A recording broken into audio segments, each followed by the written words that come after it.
Hello. Hi. Real quick before we start, just so I don't trouble with TikTok, are you over the age of 18 years old? Yeah, I'm nearly 40. Then you are well over the age. And then always ask a fun question before we start. The fun question is going to be, what is your favorite snack? Favorite snack? Uh, I don't know. I'm a diabetic. I don't really snack all that much. I guess maybe nuts. I'm allergic, but hey, if I was not allergic, I would probably enjoy those too. All right, man. So what you got for me today? Well, so I did have a different topic in mind to start off with, but What?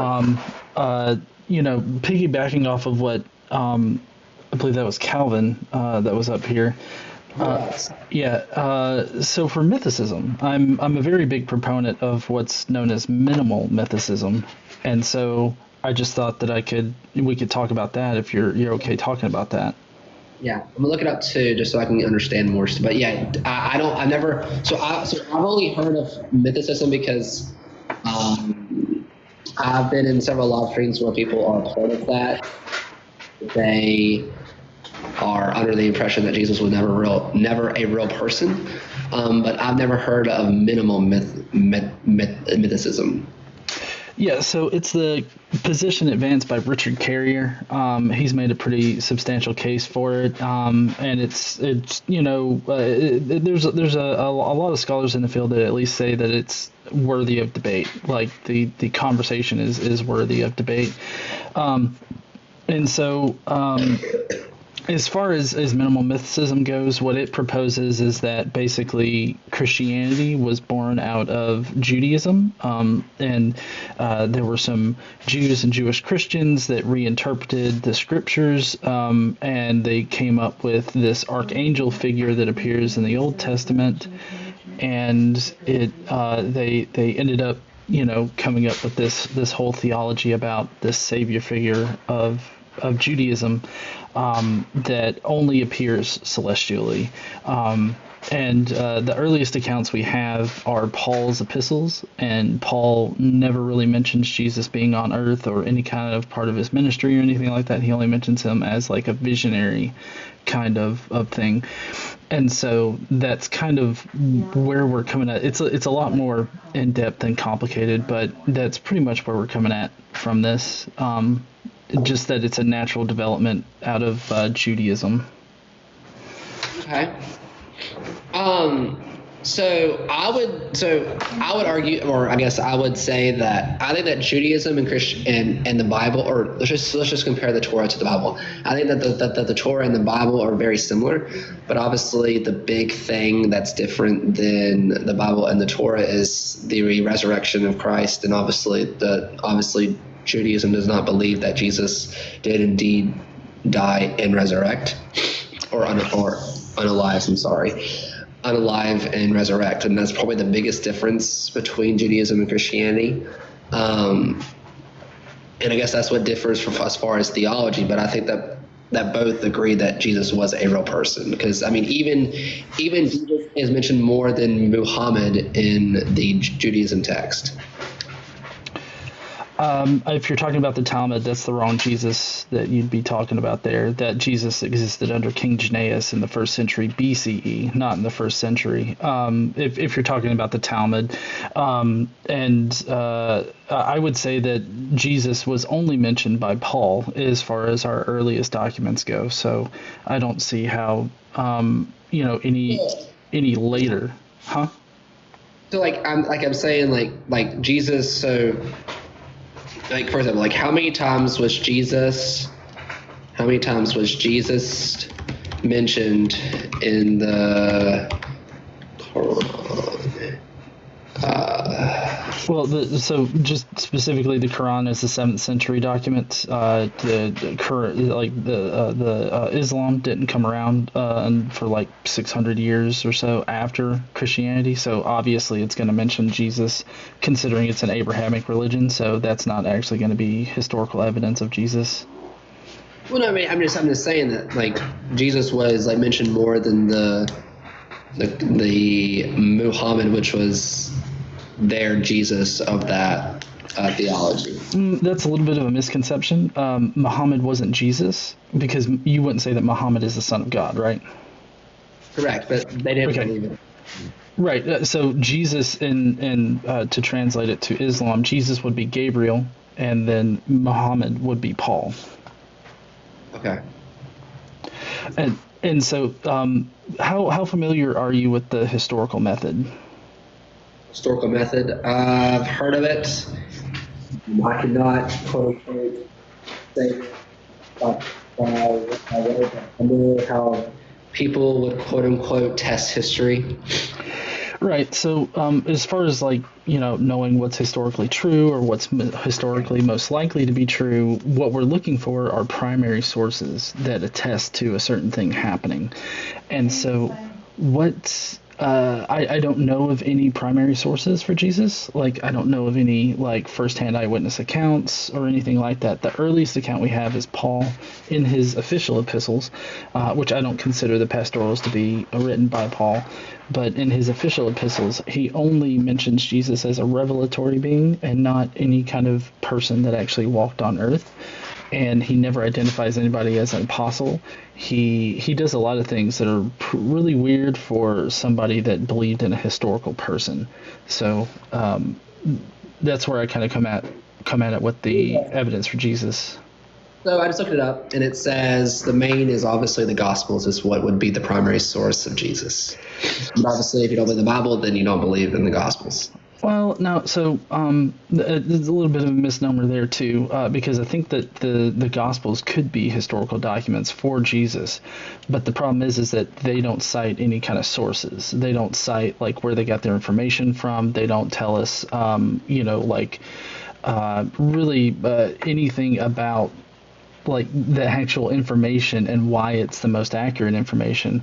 In fact, it's more written from a fictional biography kind of standpoint rather than a historical biography, because there were plenty of historical biographies written in the past. For Alexander the Great, there's Arrian that wrote his biography on Alexander the Great. Now, Arrian lived about 500 years after Alexander the Great died, but the reason why he's got one of the best biographies about Alexander the Great is that he had direct access to firsthand accounts from a couple of Alexander's generals, and so he has an entire section front-loaded in his biography talking about the different sources that are used to inform his biography, and he even goes through it and talks about why they're the best sources and how they are going to resolve contradictions in his sources. So we don't get that at all from any of the Gospels whatsoever. Yeah, so I just looked and I was actually just going to mention is Alexander the Great, in the same line of Caesar Augustus and Plato's, and you can go on and on and on about everything, but what people and going down to a bare bone level is that back then all we had was ancient text of what was being discussed. Do we know with 100% certainty that Alexander the Great was real with concrete physical proof? No, we do not. Do we know? Oh, that's not true. Do we have physical proof of Alexander the Great? Well, yeah, we've got busts of him, we've got coinage, we've got tons of archaeological evidence solidifying Alexander the Great existing in history. The same thing with Julius Caesar. Now, if you want to get into the Platos and Socrates and all this other stuff, I mean, that's a little bit more tenuous. We don't exactly have 100% proof, but the proof for Julius Caesar, Alexander the Great are so good that it's way more than likely not. Not 100%, because you don't ever want to be 100%, you don't ever want to be 0%, but it's so close to 100% that it might as well be a proven thing. So this, in contrast to what we have for Jesus, it's a stark contrast, because we literally have nearly nothing about Jesus. There's only a few verses in Paul that you could potentially interpret as being about a historical person in history, but I could explain to you those verses and why they're not necessarily about a historical person. Well, I would say that the Gospels itself explain Jesus in his life on earth. I think the Gospels would be the primary source, and then Paul would be a secondary source. Oh, okay, so with the Gospels, what are who are the eyewitnesses for the Gospels? We don't know the quote unquote. Well, I mean, the Bible states who the eyewitnesses are, but do we know that that's actually who it was? That's up for debate. Well, no. Then again, we don't know the. Right. Well, the way that they're titled, those titles were actually affixed later on in history, like second century, and so the titled authors are not actually the authors, but even the titles themselves don't indicate that they are the authors. They indicate sources. So it's like the gospel according to Mark, according to Matthew, according to Luke, according to John, and so that's not actually specifying that they are the authors of those gospels. They're clarifying that those are the sources. But again, this was affixed later on in history, like about mid-second century maybe, is when those titles were affixed to those particular gospels. Prior to that, these were just known as the Gospel of Jesus. It was just supposed to be one gospel, but you had different communities that were circulating different stories about Jesus. But that's what I'm saying. But like there is eyewitnesses that saw what happened to Jesus according to the Gospels. But again, if you don't believe the Gospels, then you just discredit the Bible and the Gospels as a whole. Well, so my problem with the Gospels, as far as being historical sources, is just that there's nothing in them that we can actually tie to history. Like I used the example of Arian with Alexander the Great. We just simply don't have any real identifying information about where the information came from. We just don't know, and so because we don't know, I mean, the Bible was written over a long period of time, and it has the most manuscripts. If we compare the original manuscripts of the Gospels compared to Alexander the Great, it is a lot to a little. If we compare the Gospels to Alexander the Great, if you want to use Alexander the Great, or if you want to use someone else, well, so that's. Sorry, but that's not actually multiple attestation right there. Just having a bunch of copies of one book doesn't mean that you have multiple attestation of the one book. So, like with the Gospels, we don't actually have any of the original manuscripts. The earliest we can get are small fragments from like the 2nd century, and that's the earliest papyrus that we actually have. In fact, we don't have whole manuscripts until like the 3rd century CE. So we have like a whole like 200 years or more of editing and editorializing of the Gospels that we just simply can't see. But what we do know is after the 3rd century, you have so many changes that are made to the Gospels that we can actually track how they're changed and why they're changed.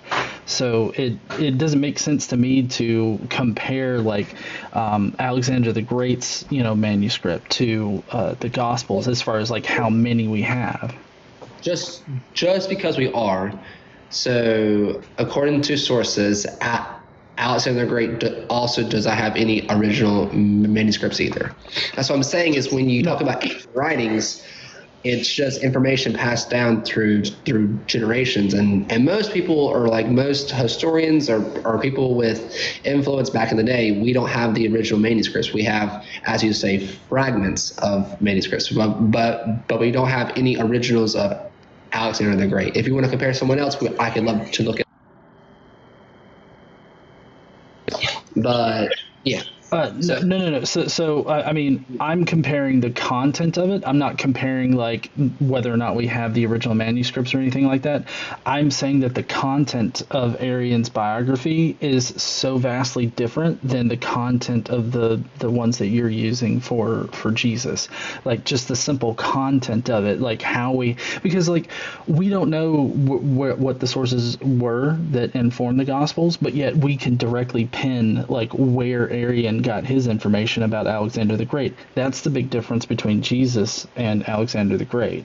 It's not the number of manuscripts that we have, or even that we have original manuscripts of it. I wasn't making that case. I was just saying that like the actual content is radically different. So you really can't compare Jesus to Alexander the Great because they're so radically different, and Jesus has such a thin amount of evidence to actually substantiate his existence.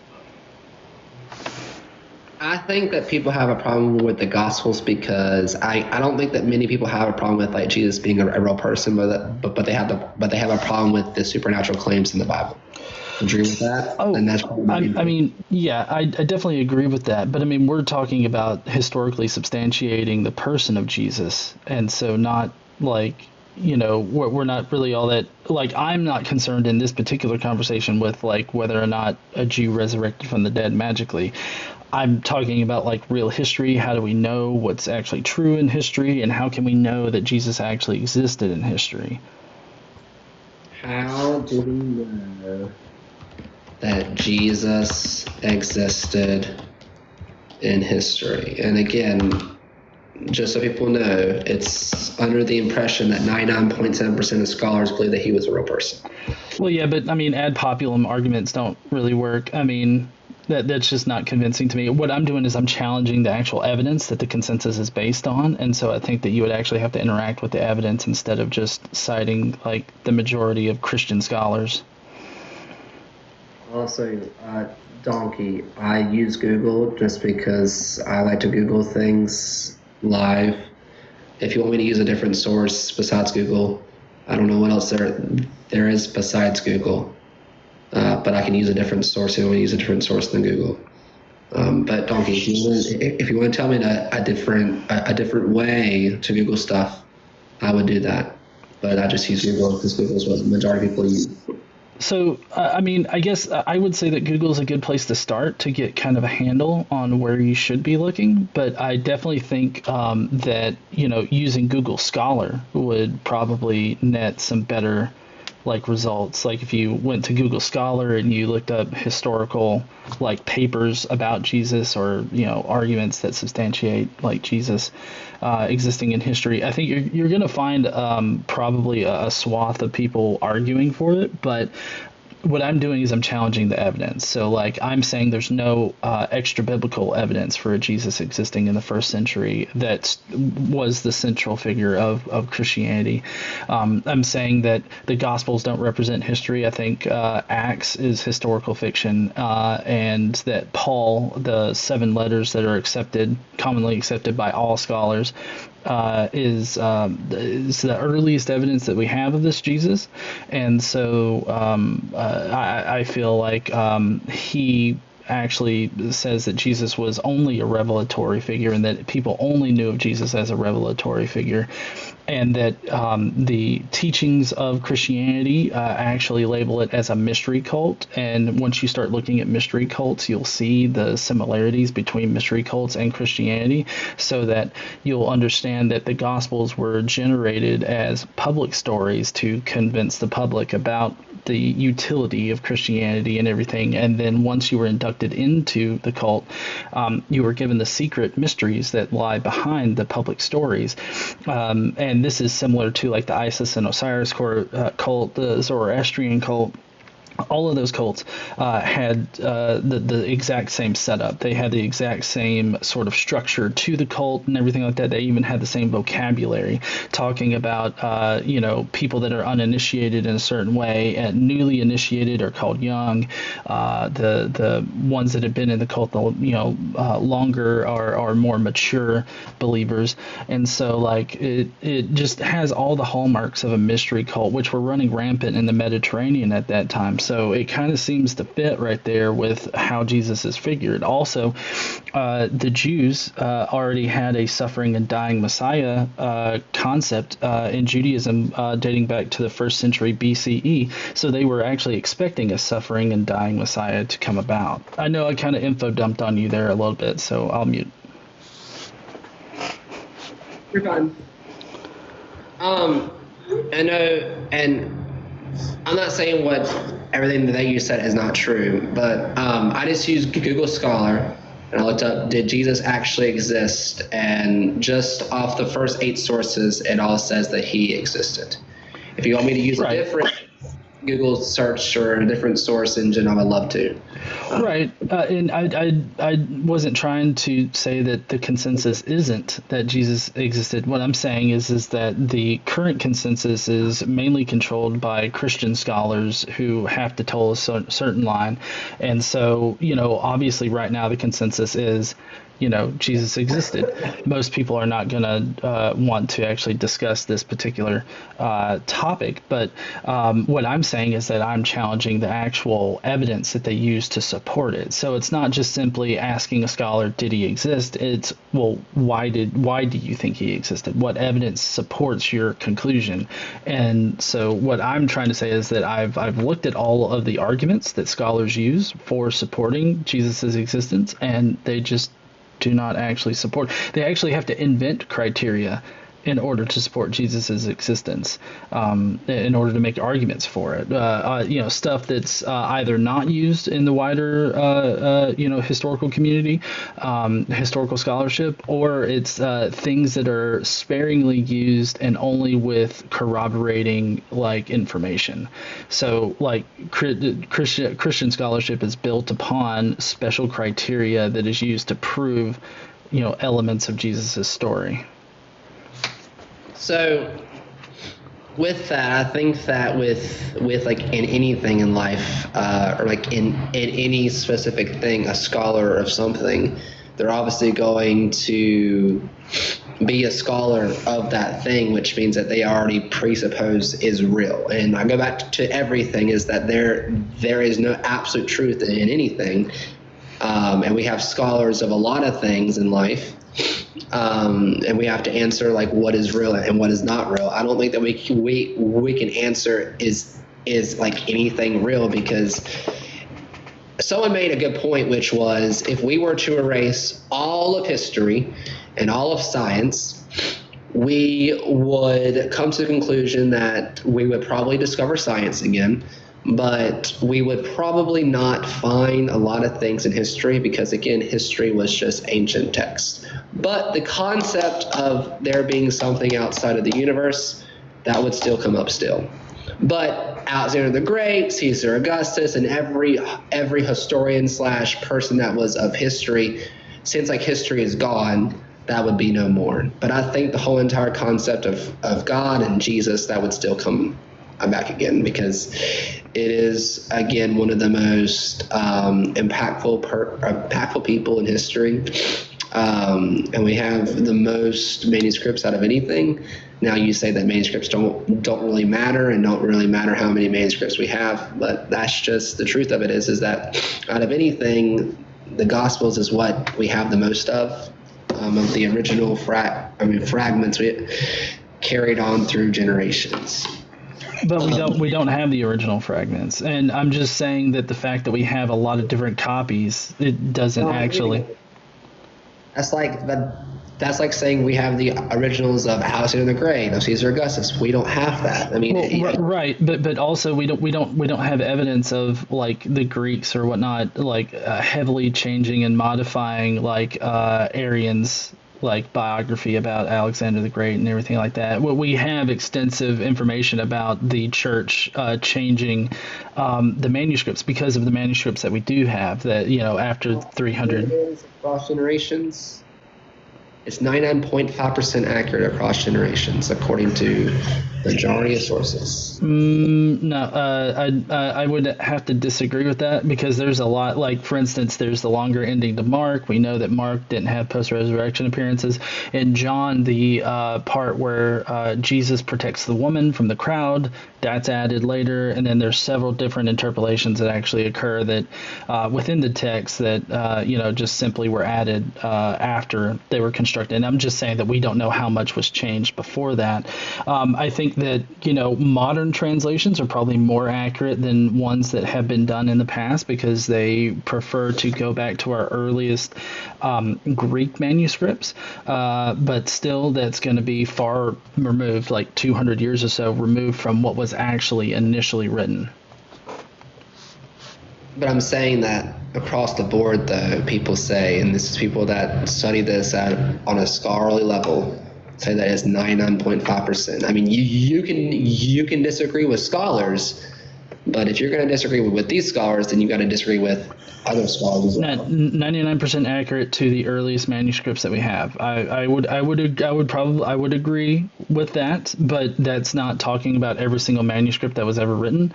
You can look at textual critic Bart Ehrman, and I mean he's got extensive writings on how much the Bible has changed and how many different changes there have been to various editions of the Bible over time. So I mean, all I'm saying is that the church has a lot of different changes that it made. Sorry, go ahead. According to Bart Ehrman, which you just stated, he also says that the Bible is 99% accurate according to the original manuscripts to now. Do you want to use a different source? Yeah. Bart Ehrman says that it's 99% accurate, which goes hand in hand with other scholars, which is 99.5%. Well, yeah, again, I'm not exactly sure where you're pulling this from as far as Bart Ehrman goes, but what I'm talking about is Bart Ehrman's textual criticism of the multiple different biblical versions, like all the different manuscripts that we've discovered over time. Now, I'm not sure what part you're pulling from there with Bart Ehrman, but my guess is that he's talking about how close it is, to the actual 3rd century manuscript, like the full manuscripts that we have. Simply put, and I know that I've heard Bart say this, we don't have 200 years of editorial history. We can talk about supposed interpolations that occurred, but what I'm saying is that we don't actually know what was originally written. We just have a very good idea of what it was in the 3rd century and what it most likely was before that. So my entire point here in this whole discussion is that multiple manuscripts of the same book don't mean that you have multiple independent attestation of it. So that's the problem with Jesus, is that we just don't have that. And I would say that having multiple different manuscripts that are written and copied and all this other stuff just invite more opportunities for the text to be changed and for us to just simply never know that it was. All right, so talking about another person like Plato's had biographies written about him under Plato's name and Plato's own published works. So pretty much Plato is real because Plato had published works in his name. Well, no. Plato. So Plato was one of the figures that I said it's a little bit more tenuous as far as proving his historicity. I believe historians agree that he did exist, but the evidence is not all that great. Give credit to Plato when Plato is the same thing as the Bible, which is the primary source comes from Plato's own published works, where we have a problem with the Gospels, which we've already agreed upon is 99.5% accurate across time, and I just simply disagree with you that it's 99% accurate because we have 200 years of editorial. You just told me Bart Ehrman, and Bart Ehrman even agrees with me as well. I mean, you're not giving me context as to what Bart Ehrman was saying, so you just saying it, I just don't believe that you're getting the context right as far as Bart Ehrman goes. The scholarly Bart Ehrman knows that the text of the New Testament has been established at 99% accuracy. That is to say, the original wording of the New Testament is now established to about 99%, so that the degree of uncertainty in the text of the New Testament is only about 1%. I don't know what we could. I mean, you're just reading words off of a Google search, so I'm not sure what source you're using that. I'm just asking for what's the website, what's the source that you're using? Is it Bart Ehrman's blog? The source? Let me scroll down. What percent? I don't know. What do you like? Bart Ehrman accuracy of the Bible. Is there a certain source you want me to use? No. I don't want you to use a certain source. I'm asking you where you were reading that from. I was reading it from a Google search. You were just reading it off of a Google search. Correct. because I like to Google questions that guests give me. No, that's perfectly fine. I'm not trying to chastise you for Googling stuff, but like the Google AI that comes up and summarizes something for you is normally it does provide you with like a source of where they're pulling it from. I mean, I just look. You can look at, like, if you go to YouTube, you can find debates where Bart Ehrman debates the textual reliability of the Gospels, and he comes off as being in the antithesis that it is textually reliable. So, I mean, I just simply don't know where you're getting this number from, and so I'm just trying to figure out what's your source for those numbers. The source was from, you would claim it as a biased source. That's why I don't want to give the source, because you would say it's a biased source. But I would also argue that every single source is biased in some way. Wait, which source is too biased for me, you think? The top source, which is Catholic Answers about Bart Ehrman. I mean, so I feel like maybe we should find a source that is actually from Bart Ehrman himself making that, because do you understand how somebody can like misstate, misinterpret, or misunderstand what somebody is saying? So reading off Catholic Answers about what Bart Ehrman says about it, there's definitely a possibility that they could be misrepresenting his words. Correct. So this is from Bart Ehrman's page. The New Testament Gospels, Matthew, Mark, Luke, and John, known as the foundational text of Christianity, chronicling the life, teaching, and crucifixion of Jesus Christ. These ancient writings have been subject of unwavering faith and intense friendship throughout history. For believers, they are... I mean, I don't know a source that... I mean, the only source that I can look... I mean, like, I can read through all of his blogs and see if there is... Hold on, let me look through this. Scholars started to look more closely at the historical reliability of the Gospels. In other words, the Gospels became just another historical source, a document that can be studied like other historians study accounts about Julius Caesar or Alexander the Great. Are the Gospels historically reliable? To determine that, we must first establish our criteria for accuracy and reliable. A story aligning with the past events can be deemed historically sound, while a story that fundamentally contradicts historical reality and indicates an unreliable account. So the New Testament, Dr. Ehrman notes that the ideal situation would have to sources that are numerous, draw from a time near the event itself, or produced independently for one another. As it turns out, the historical reliable of the Gospels is far from the ideal. To be honest, there are some positive slides. We do have 4 different accounts of Jesus' life that were based on early sources. However, other facts show why the New Testament is not reliable. According to the Church's traditional 4 Gospels were based on eyewitnesses' testimonies. Are the Gospels eyewitness accounts? Many scholars doubt that. The New Testament Gospels were written several decades after Jesus' death, but I don't understand why that's a problem, because every single source that's ever been written about ancient people have always been written after people. And that's just a side note. Who lived in different parts of the Roman Empire. There is no internal evidence to support that. For instance, an interpreter of Peter named Mark, or a traveling companion of Paul named Luke, wrote the Gospels. Moreover, the titles of the Gospels were only added later. In other words, they were not part of the original documents. The structures of the titles, the Gospel according to Matthew, suggests that later scribes inserted into existing texts. Furthermore, the evangelists were educated Roman Greek-speaking Christians. Jesus' earliest followers were Aramaic-speaking peasants from the rural areas of Galilee. Did Matthew, Mark, Luke, and John know Jesus? Most scholars doubt it. And the thing about that is, like, where is he getting his sources? Is he being biased? Because again, everybody's biased in some way. Nevertheless, I refer to the authors of Matthew, Mark, Luke, and John for convenience sake. But where did they get the information about Jesus' life? The simple answer is oral traditions. And then it goes about Jesus, oral traditions of the Gospels, etc., etc. Oh, okay. But he's not saying that it's not true. He's just stating what is the consensus. Now, I can look up more stuff about him. I don't know every last thing about Bart Ehrman, but I'm almost certain that Bart Ehrman believes that Jesus was a real person, though.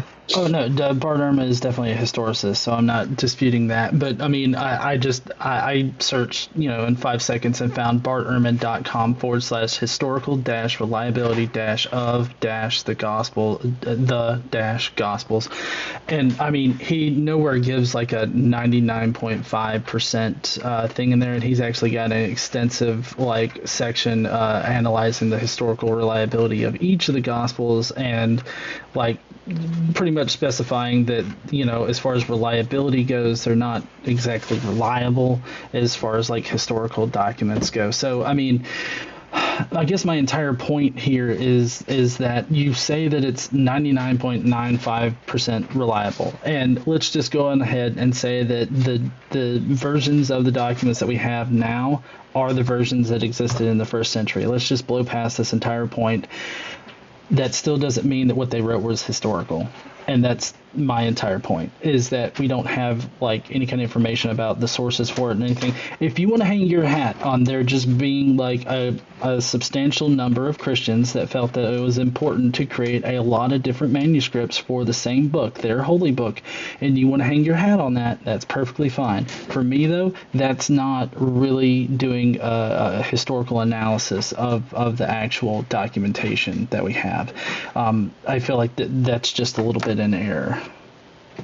No, I mean, I think that if you accept one historical figure and accept one ancient text, but don't accept other ancient text, that's where I have a problem with it. Because I think that when you're examining ancient text, the only way that you're going to quote unquote believe that like text is real is if you believe that the text that was written down from either primary sources or secondary sources is true. You have to believe, because we don't have a physical copy of the original manuscript. We have fragments that was turned into letters that was then turned into what we have about every single ancient person in the ancient world. Because again, there's no photos, there's no videos, there's nothing concrete that we can see of all these ancient people besides the text that is written about them. In the same light, when you talk about Jesus, which I think, again, majority of people would say that he was a real person. I think the problem with what makes Jesus, quote unquote, not the most believable among people is because they don't believe in the supernatural stuff that Jesus did.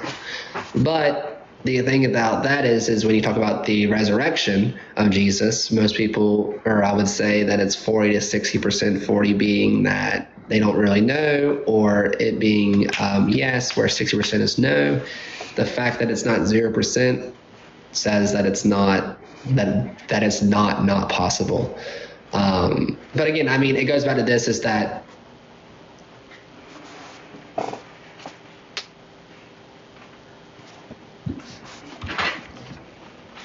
hello, or I think that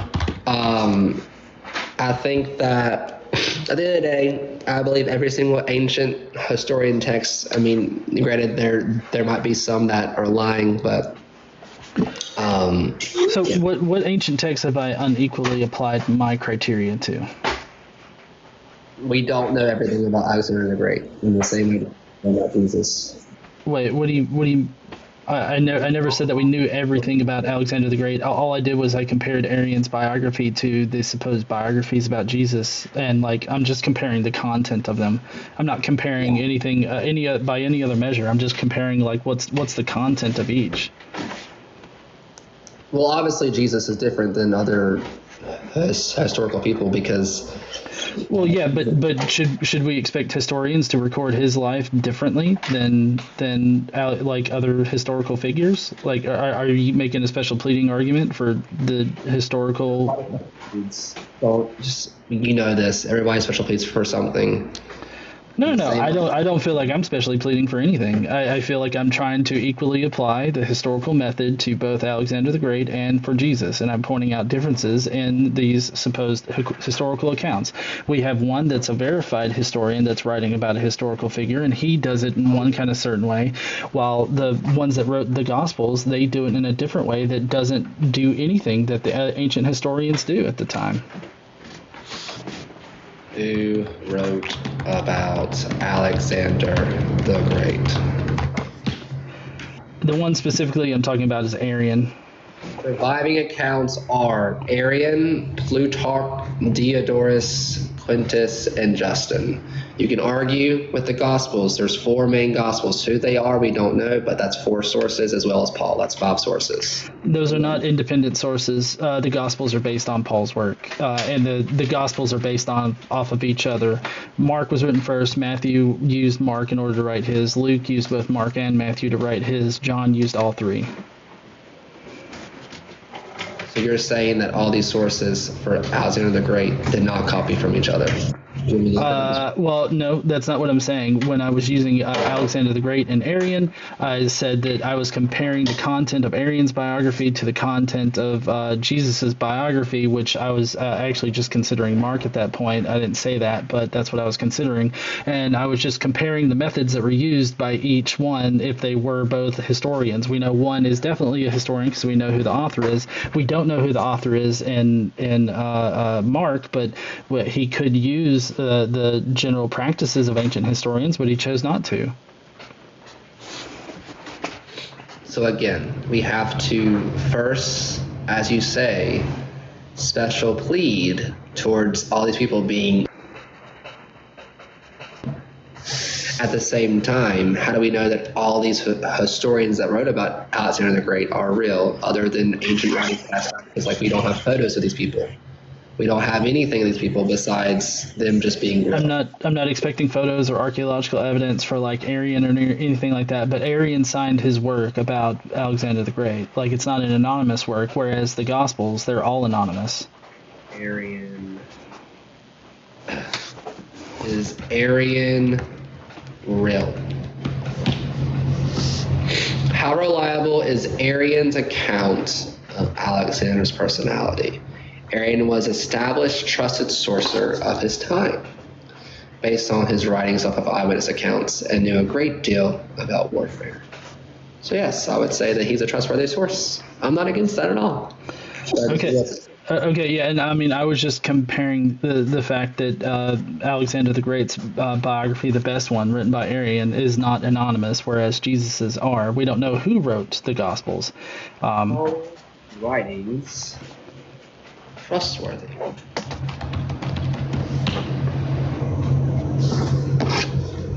Is Paul's letters reliable? So I would consider 7 of his letters reliable.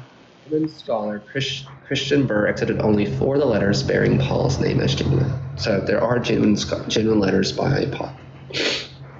Yes, but Paul never mentions anything about Jesus's earthly ministry or his earthly life or anything like that. He only mentions Jesus as a revelatory being. Because Paul was around during like the first church, which happened resurrected. Right. It was after Jesus. So Paul only has experience with a resurrected Jesus, which would be a revelatory Jesus, which is a celestial Jesus, and not like a real historical Jesus. But Paul wasn't around during Jesus' time. Paul was around after Jesus. Right. Exactly. That's my point. So you're saying that people that wrote about people that after are not reliable? Because if that's the case, then there's nobody that wrote about any historian figure during that time. No, that's not what I'm saying at all. No.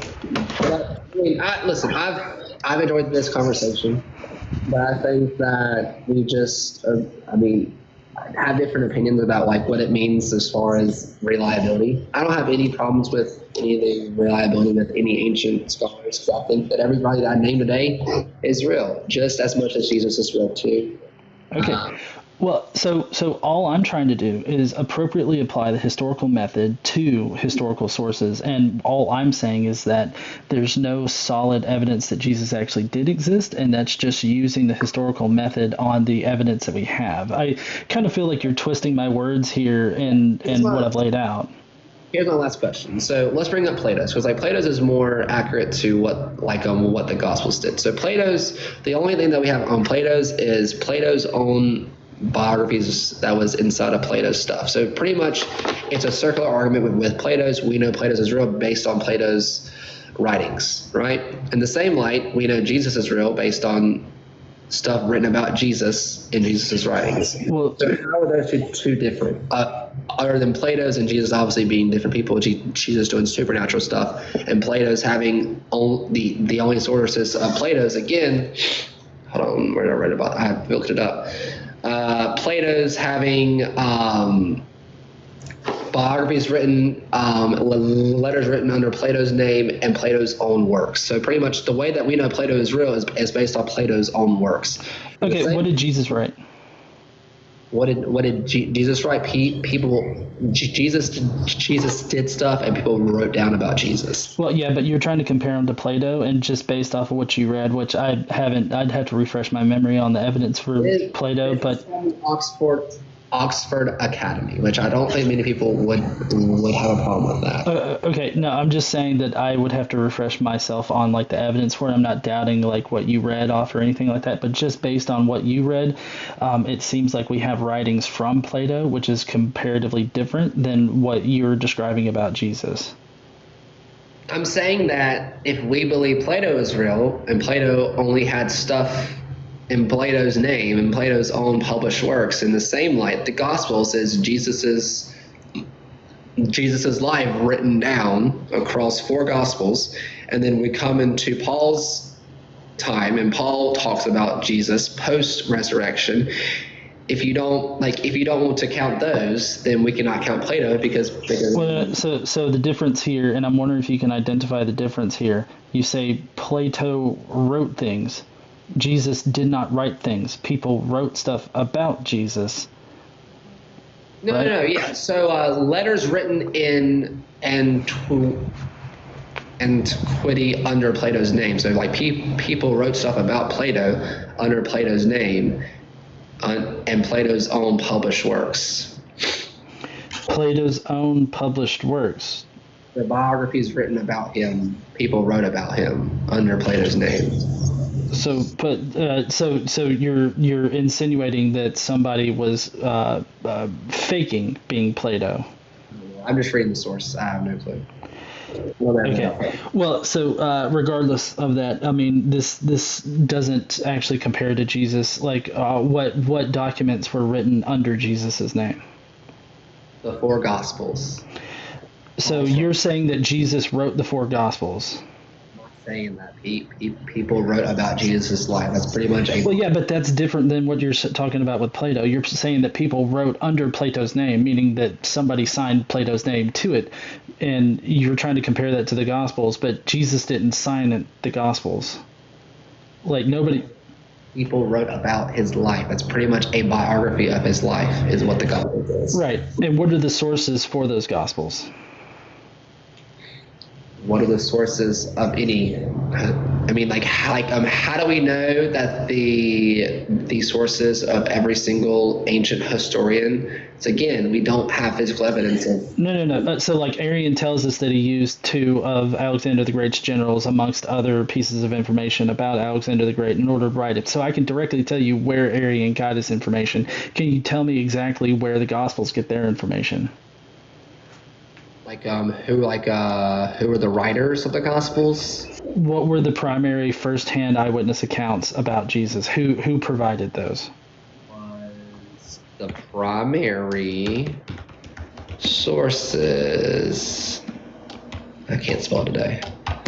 I really gotta go soon though, because I need to call my wife. Eyewitnesses of Jesus. It's going to say Paul and the Gospels. Okay, that's not what I asked. So when we're looking at documents, we're looking for first-hand eyewitness accounts, and you would need to tell me who provided the first-hand eyewitness accounts for like each of the Gospels. They don't name their sources in it, so good luck with that. I know that you need to go, and I've kept you far too long, I guess, but I'm just saying that none of those things actually solidify that Jesus existed in history. So that's just going to be my position on it. Like in the same light, I think that when you're looking at ancient writings, you have to think of it just like everything is that it's either everything is absolute truth, some things are not absolute truth. People are going to believe what they want to believe, but I really got to go. But I've enjoyed this conversation. Again, guys, thank you so much for joining today. I'll be back tomorrow. And even though we don't agree on some things, man, I think that we had a great conversation. Again, I just want to have genuine conversation with people. But I'm going to let you go, and I'm going to get off as well. But thanks, man. Hope y'all have a great day today. If you're near where I am, hope you enjoy the storm because it's storming right now. But yeah, thanks, guys. And again, man, thank you so much for the conversation. And no problem. Thank you so much for allowing me to pick your brain. Yeah, and hopefully I said some things too that made you wonder as well. Thanks, man.